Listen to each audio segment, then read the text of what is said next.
තව දවස් දෙක තුනකින් උසස් පෙළ විභාගයට මුහුණ දෙන්න 2026 A level ලියන ඔයගොල්ලන්ට තමයි මේ පණිවිඩය ගේන්නේ biology for medicine class එකේ. හොඳයි. දැන් ගොඩක් දේවල් කතා කරන්න තියෙනවා උසස් පෙළ විභාගයට විභාගයක් විදිහට මුහුණ දෙන්න සූදානම් වෙන්නේ කොහොමද කියන එක ගැන. නමුත් දැන් කාලය සීමිතයිනේ. ඒක නිසා මම හිතුවා time management එක. එහෙම නැත්නම් ඔයගොල්ලෝ කොහොමද මේ විභාගයට මුහුණ දෙනකොට කාලය කළමනාකරණය කරගන්නේ කොහොමද කියන එක ගැන තමයි මම පොඩ්ඩක් විස්තර කරන්න පොඩි වෙලාවකින් විස්තර කරන්න හිතුවේ. දැන් ඔයගොල්ලන්ට ප්‍රශ්න පත්‍රය අතට හම්බුනහම ඒක උපදෙස් ටික කියවලා විභාග අංක එළියලා ඉවරනාට පස්සේ ඒකේ පිටු ටික පෙරලා ටක් ගාලා S2 අරගෙන යන්න සම්පූර්ණ ප්‍රශ්න 50ම MCQ කියන ප්‍රශ්න 50ම ව්‍යුහගත සහ රචනා ප්‍රශ්න වලින් මේ ප්‍රශ්න ඔක්කොම. මොකද අපි නොදැනුවත්වම අපේ යටිසිතට ඒ ප්‍රශ්න ටික නොටිස් වෙනවා. එතකොට සමහරලාට අමාරු ප්‍රශ්නයක් ඔබට අමාරුයි කියලා තේරෙන ප්‍රශ්නයක වුණත් යම් කිසි උත්තරයක් ඔබේ මොලේ හිතේ පෙළ ගැහෙනවා. මෙන්න මේ අර ඉක්මනට ග්ලාන්ස් කරගෙන හැම ප්‍රශ්නකම ග්ලාන්ස් කරගෙන යන එක වගේ. හොඳයි. දැන් උදාහරණයක් විදිහට මම ගන්නම් බයොලොජි පේපර් එක. ඔයගොල්ලෝගේ බයොලොජි MCQ පේපර් එක තියෙනවා ප්‍රශ්න 50කින් සමන්විතයි. පැය දෙකක් තියෙනවා. ඊළඟට ස්ට්‍රක්චර්ඩ් essay එකයි essay පේපර් එකයි තියෙනවා. ඒකට තියෙනවා පැය 3ක්. අපි මුලින් පටන් ගමුකෝ MCQ එකෙන්. MCQ එකේ ප්‍රශ්න 50ක් තියෙනවා. පැය දෙකයි. පැය දෙකයි කියන්නේ විනාඩි 120යි. එතකොට ඕගොල්ලෝ කොහොමද මේ විනාඩි 120 ඇතුළේ මේ ප්‍රශ්න 50ට කාර්යක්ෂමව වෙලාව බෙදාගෙන උත්තර දෙන්නේ? හොඳයි. දැන් අපි විනාඩි 120 ප්‍රශ්න 50ට බෙදුවහම සාමාන්‍ය දල වශයෙන් විනාඩි 2යි තප්පර 40ක් වගේ තමයි එක ප්‍රශ්නයකට එන්නේ. නමුත් අපි මේ තප්පර 40 අතෑරියොත් මොකද ඔයගොල්ලන්ට පස්සේ ක්‍රොස් චෙක් කරන්න වෙන්න පුළුවන්. උත්තර කොලියට ගන්න වෙන්න පුළුවන්. ඒ වගේ දේවල් වලට ඉඩ තියාගත්ත විනාඩි 2ක් පාවිච්චි කරන්න එක ප්‍රශ්නයකට. එතකොට මේක කොහොමද දැන් පැය දෙකක් තියෙනවානේ. ඒක අපි පැයට බෙදාගමු. පළවෙනි පැය ඇතුලේ කොච්චරක්ද ඔයා ප්‍රශ්න ඉවර කරන්න ඕනේ. එතකොට දැන් 50න් පළවෙනි පැය ඇතුලේ ප්‍රශ්න 25ක් ඉවර කරන්න ඕනේ. එතකොට දෙවෙනි පැය කම්ප්ලීට් වෙනකොට ප්‍රශ්න 50ම කරලා ඉවර වෙලා තියෙන්න ඕනේ.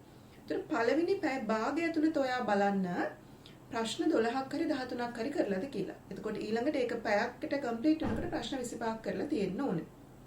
ඒ විදිහට කරගන්න. මතක තියාගන්න ඔයගොල්ලෝ ගෙනියන ඔරලෝසුවේ වොච් එකේ ටයිම් එක විභාග ශාලාවේ ටයිම් එකට ඇඩ්ජස්ට් කරගන්න. මේ විදිහට තියාගන්න. නැත්නම් ඔක ලොකු ප්‍රශ්නයක් වෙන්න පුළුවන් වෙලාවේ වෙනසක් තිබුණොත්. හරි? එතකොට MCQ පේපර් එකේ එහෙම දැන් ඊළඟට ඉතුරු වෙන විනාඩි ගාන ඔයගොල්ලන්ට පුළුවන් ඔය ඉන්ඩෙක්ස් නම්බර් එක බලන්න. ඊළඟට ඔක්කොම ඔයගොල්ලෝ ගහපු උත්තර මාක් කරපු උත්තර කොලයට අරගෙනද කියලා. ඊළඟට වැදගත් දෙයක් තමයි දැන් ගොඩක් අය පුරුදු වෙලා ඉන්නවා අර ලේසි ප්‍රශ්න වලින් MCQ එක හොය පටන් ගන්න. එහෙම කරන්න එපා. මොකද ලේසි ප්‍රශ්න හොය මේව කරොත් ඔයගොල්ලන්ට ඕඩ් එක වෙනස් වෙන්න පුළුවන්. ප්‍රශ්න මග ඇරෙන්න පුළුවන්. ඒක නිසා දැන් ගොඩක් වෙලාවට ප්‍රශ්න පත්‍රයේ තියෙන්නේ පළවෙනි ඒකකයේ ඉඳලා මුලේ ඒකකයේ ඉඳලා අග ප්‍රශ්න වලට යනකොට ඊළඟ ඒකක වලින් තමයි ප්‍රශ්න අහන්නේ. එතකොට මුලින්ම පටන් එකේ ඉඳන් පටන් ගන්න ඕඩර් එකට 50 වෙනකන් යන්න. නැත්නම් ප්‍රශ්න මග ඇරෙන්න පුළුවන්. ප්‍රශ්නයක් මාක් කරද්දී ඕගොල්ලොන්ට ඒ වෙලාවේ දැන් සමහර වෙලාවට හිතෙන්න පුළුවන් මේ ප්‍රශ්න මට අමාරුයි මම ප්‍රශ්න 50ම ඉවර කරලා ඊළඟට ඇවිල්ලා කරන්න කියලා. එහෙම ස්කිප් කරලා යන්න එපා. ඒ ප්‍රශ්නේ ඔයාට අමාරුම නම් ඔයාට හිතෙන්නේ නැත්නම් ඔයාට හිතෙන වඩාත්ම ගැළපෙන උත්තරේ පාට කරලා යන්න. එතකොට කොලයට අරගෙන ඒ උත්තර පත්‍රේ මාක් කරලා යන්න. ඊළඟට ඔයාට ප්‍රශ්න ඉස්සරහින් පොඩි මාක් එකක් දාගෙන ආයෙ වෙලාව ඉතුරුනොත් ඇවිල්ලා ඒක බලන්න. එහෙම නැතුව ඉඩ තියලා යන්න එපා. ඕඩර් එක වරදින්නත් පුළුවන්. ඒ ප්‍රශ්නෙට ආයෙ එන්නේ නැතුව ඔයා උත්තරයක් මාක් කරන්නේ නැතුව මොකේ යන්නත් ඉඩ තියෙනවා. ඊළඟට MCQ එකේ උත්තර මාක් කරනකොට සමහර ළමයි කරන එකක් තමයි ප්‍රශ්න පත්‍රයේ උත්තර මාක් කරලා පස්සේ උත්තර කොලයට ගන්න ඉන්නවා මාක් ෂීට් එකට. ඒක එහෙම කරන්න එපා.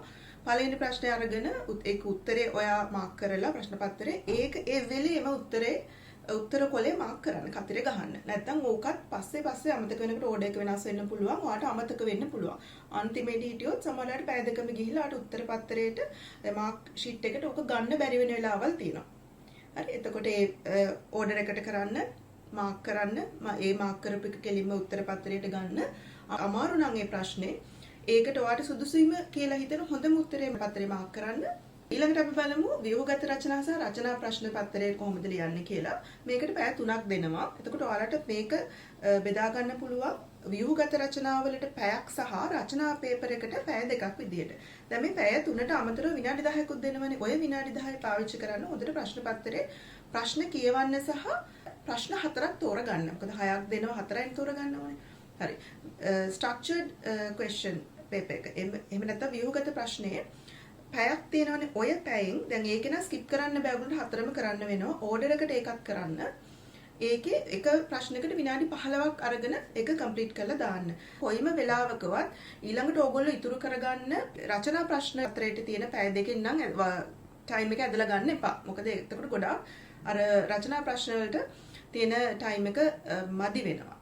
හරි ඊළඟට රචනා පේපර් එක ගත්තාම ඔයගොල්ලන්ට ප්‍රශ්න 6ක් දෙනවා. එකෙන් කියවලා ලේසිම ඔයගොල්ලන්ට උත්තර ලියන්න පුළුවන් ප්‍රශ්න 4 තෝරගන්න. ඒ ප්‍රශ්න 4 මාක් කරගන්න මේ 4 තමයි මම ලියන්නේ කියලා.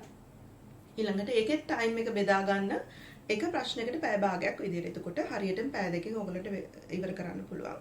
ඊළඟට රචනා ප්‍රශ්නයක් ඔයගොල්ලෝ ගත්තට පස්සේ ඒකේ පොඩි ස්කෙච් එකක් ගහගන්න. මෙන්න මේ කරුණු ටික තමයි මම කියන්න යන්නේ කියලා රෆ් පේපර් එකක පොඩි කටුසටහනක් ගහගෙන ඒක ලියන්න. ඒකත් පැය භාගයක් එක ප්‍රශ්නයකට දෙන්න. ඊට වඩා දෙන්න එපා අනිත් ප්‍රශ්න වලින්. මොකද එහෙම වුණොත් අන්තිම ප්‍රශ්නේ වෙනකොට ඔයගොල්ලන්ට විනාඩි 5ක් විනාඩි 10ක් තමයි ඉතුරු වෙන්නේ. මොකද ඔයාලා ගොඩාක් ලිව්වා කියලා ඒ පොයින්ට්ස් ටිකට ඇරෙන්න වෙන ගොඩාක් ඔයාලා ලිව්වා කියලා ඒ කන්ටෙන්ට් එකට විශාලත්වයට ලකුණු දෙන්නේ නැහැ. හරි ඊළඟට ස්ට්‍රක්චර්ඩ් පේපර් එකේ මට එකක් මතක් කරන්න ඕන ඔයගොල්ලන්ට ඉඩ දීලා තියෙනවානේ. ඒ ඉඩේ ලියන්න අවශ්‍ය උත්තරේ හරියට ෂෝට් ඇන්ඩ් ස්වීට් ඒ විදිහටම ලියන්න. ඊට වඩා ගොඩාක් ඔය එක එක තැන්වල රූලෙන් පිට ලිව්වා කියලා ලකුණු හම්බ වෙන්නේ නැහැ. ඉතින් ඒ කරුණු ටික තමයි මට ඔයගොල්ලන්ට මතක් කරන්න ඕනුනේ ඉක්මනට. සඳුදා ඉඳලා පටන් ගන්න මේ 2026 උසස් පෙළ විභාගයට සාර්ථකව මුහුණ දෙන්න හැමෝටම ශක්තිය ධෛර්යය ලැබෙන්න කියලා බයොලොජි ෆෝ මෙඩිසින් ක්ලාස් එකෙන් අපි ප්‍රාර්ථනා කරනවා. මම ඩොක්ටර් රුචිරා මොහන්දිරා. ඉතින් ඔයගොල්ලන්ට 2028 A level exam එකේ බයොලොජි ක්ලාසස් වලට සම්බන්ධ වෙන්න අවශ්‍ය නම් අපේ පන්තියට සම්බන්ධ වෙන්න පුළුවන්. ඔයගොල්ලෝ දන්න කෙනෙක් හරි නැහැ කෙනෙක් හරි ඔයගොල්ලන්ගේ දුව පුතා හරි සම්බන්ධ වෙනවා නම් අපේ පන්තියට සම්බන්ධ වෙන්න පුළුවන්.